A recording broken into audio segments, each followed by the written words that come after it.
Most people believe murders happen because of rage, or jealousy, or sudden violence. This one didn't. This story begins with a man who survived what should have killed him, a crash so violent it shattered his spine, but spared his life. And that survival, that was the problem, because behind hospital doors and whispered phone calls, a different kind of crime was already unfolding, one that didn't require weapons, only paperwork, patience, and a motive worth millions. This isn't a story about an accident. It's a story about inheritance, about a will that changed hands, about money that moved faster than morality. If stories like this pull you in, if you listen for the details most people miss, you're exactly who this channel is made for. Because what happened next wasn't chaos. It was calculated. And by the time anyone noticed, the decision had already been signed. This is not a story about a random disappearance, not about chance, not about someone being in the wrong place at the wrong time. This is a story about paperwork, about entitlement, and about how quickly love becomes dangerous when money believes it already belongs to someone else. Most people misunderstand where the threat came from. They assume strangers. They assume violence arrives from the outside. In this case, it didn't. It came from blood. On October 3rd, 2022, just after sunset, an 80-year-old man named Harlan Kincaid was driving home through Charleston, South Carolina. He had spent most of his life as a maritime engineer. Decades around steel hulls, tides, and engines had given him the quiet confidence of someone who believed routine could keep chaos at bay. At an intersection near Meeting Street, a delivery truck ran a red light. The impact was violent. Metal collapsed. Glass exploded. Airbags deployed like fists. Harlan survived. But survival doesn't always mean escape. 2 vertebrae shattered. His spinal cord was damaged. By the next morning, a surgeon told him what would become permanent reality. He would never walk again. Overnight, Harlan Kincaid went from a man defined by independence to someone defined by need. And within weeks, the people who shared his last name began to drift. Harlan had 3 immediate family members: his son, Caleb Kincaid, 55, his daughter, Sloan Kincaid Barrow, 52, and his grandson, Miles Barrow, 28. At first, they showed up: hospital visits, flowers, reassuring words. But presence fades when permanence arrives. By the 2nd month, visits became infrequent. By the 3rd, nearly non-existent. On his 1st birthday after the accident, Harlan sat alone in his living room, staring at a phone that never rang. Later, investigators would find an entry in his journal, written with slow, deliberate care. "My family loved my strength. They do not love my need." That sentence would matter later. Not emotionally, legally. On December 15th, 2022, Harlan hired a home health aide through Palmetto Premier Home Care. The agency assigned him a caregiver named Noelle Hart. Noelle was 34. Raised in Roanoke, Virginia, she had started nursing school before life intervened. Her father fell ill. Bills accumulated. She pivoted into home care because it paid faster and required no safety net. She wasn't dramatic. She wasn't flashy. She was precise. Her reviews were consistent, detailed, and impossible to fake. Families didn't just like her. They trusted her. On her first day, Noelle found Harlan in his wheelchair by the window, staring outside as if the world owed him an explanation. He barely acknowledged her presence. She didn't force conversation. She didn't perform sympathy. Instead, she asked one question. "Mr. Kincaid, what's something you miss that has nothing to do with medical care?" He looked at her, suspicious. She clarified, "Not what you need, what you miss." After a pause, he answered quietly. Cooking shrimp and grits, the way his late wife used to make it. 2 days later, Noelle brought groceries. She adjusted the kitchen so the counters worked from a wheelchair. They cooked together. When Harlan tasted the food, his eyes filled with tears. Not because it was perfect, but because someone had treated him like a man with preferences instead of a problem to manage.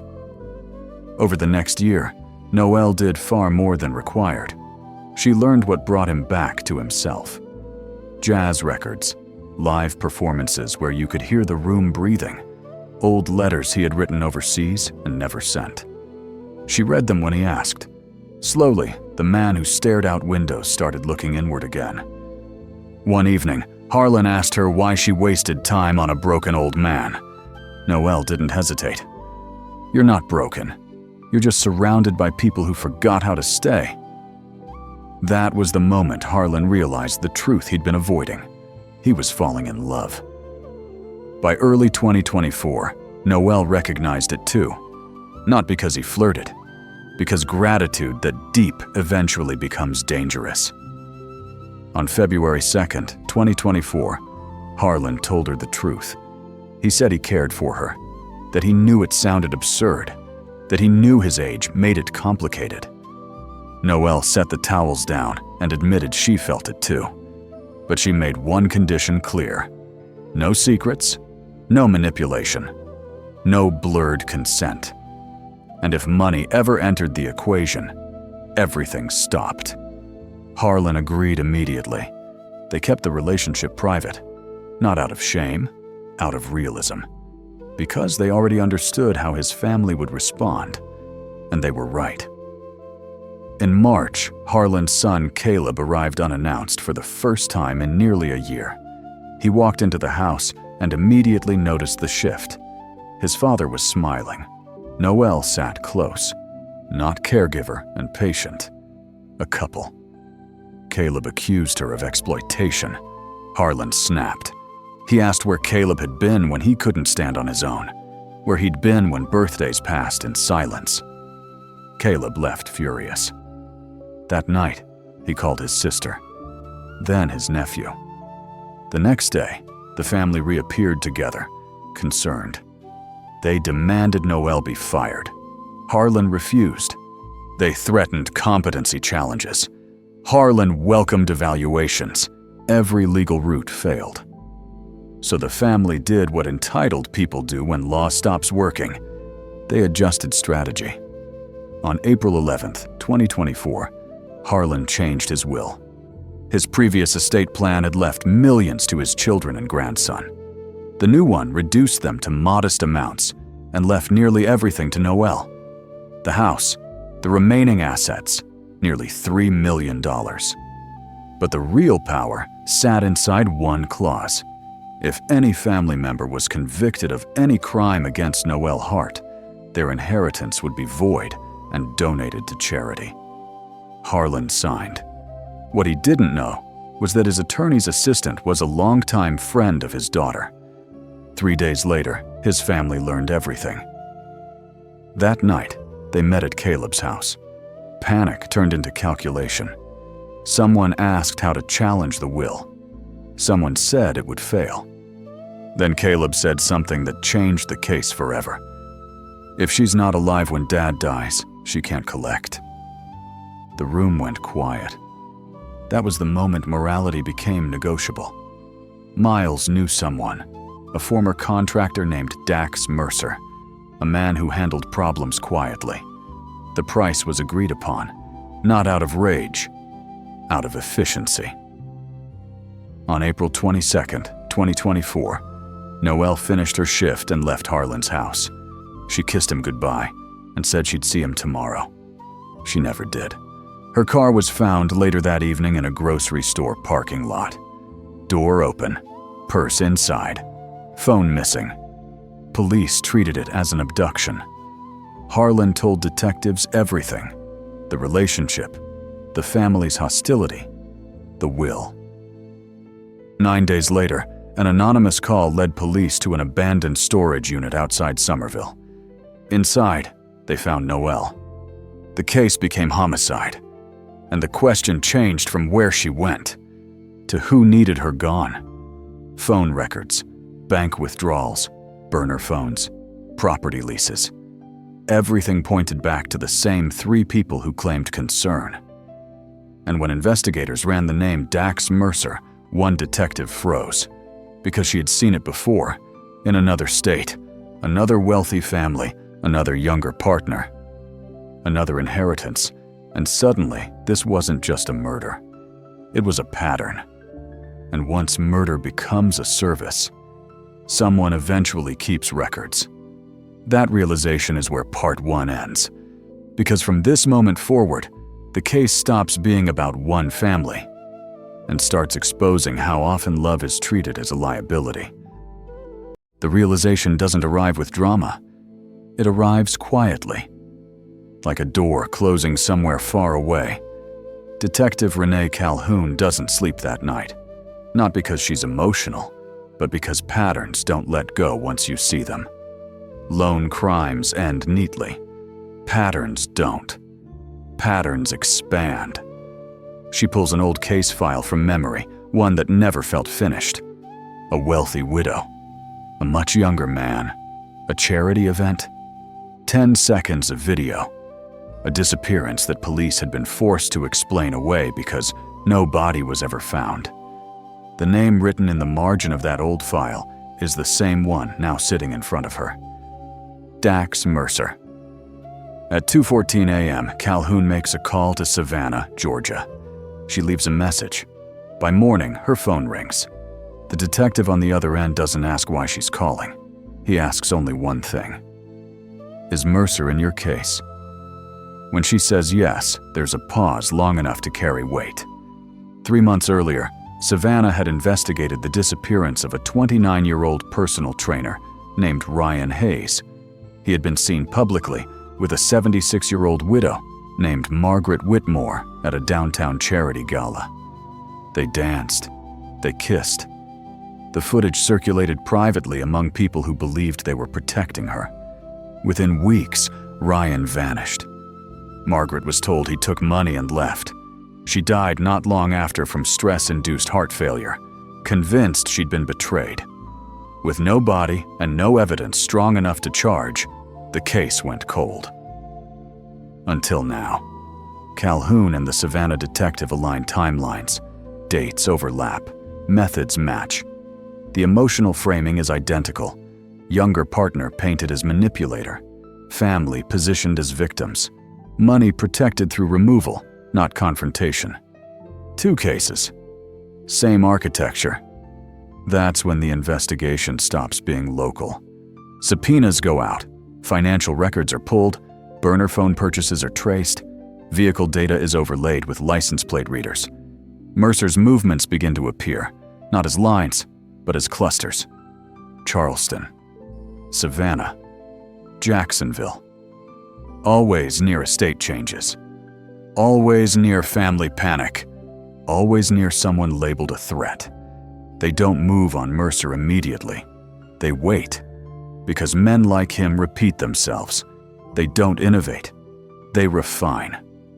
Instead, they bring in Miles Barrow. Miles sits across the table calm at first. He has practiced this. He believes he's the smartest person in the room because his bank records are clean. No large withdrawals. No obvious trail. Detective Calhoun doesn't accuse him. She talks about inheritance law instead. She explains patiently what happens when a clause activates, what happens when convictions void bequests, what happens when money is redirected permanently. Miles swallows. Then she asks one question. So tell me, Miles, did your family really pay for murder and still manage to lose everything? That's when the silence breaks, not with words, with fear. Because Miles understands something in that moment, even if he never touched Noelle, even if he never met Mercer. If someone talks, the clause doesn't care who was cleanest. It cares who was involved. And someone is already talking. Dax Mercer is arrested 2 weeks later in a controlled operation. He doesn't fight hard. He doesn't panic. He looks at Detective Calhoun with something close to recognition. In interrogation, Mercer says nothing for an hour. Then Calhoun slides a photo across the table. It's the gala footage from Savannah. Margaret and Ryan dancing. Mercer exhales slowly. That's the crack. Calhoun doesn't threaten him. She offers structure, control, a chance to decide which truths come out first. Mercer asks for a lawyer. Then he asks for paper. He starts listing names, not just clients, patterns, families who didn't want scandal, families who wanted problems removed quietly, families who thought love was a liability. He confirms Charleston. He confirms Savannah. He gives a location for Ryan Hayes' body.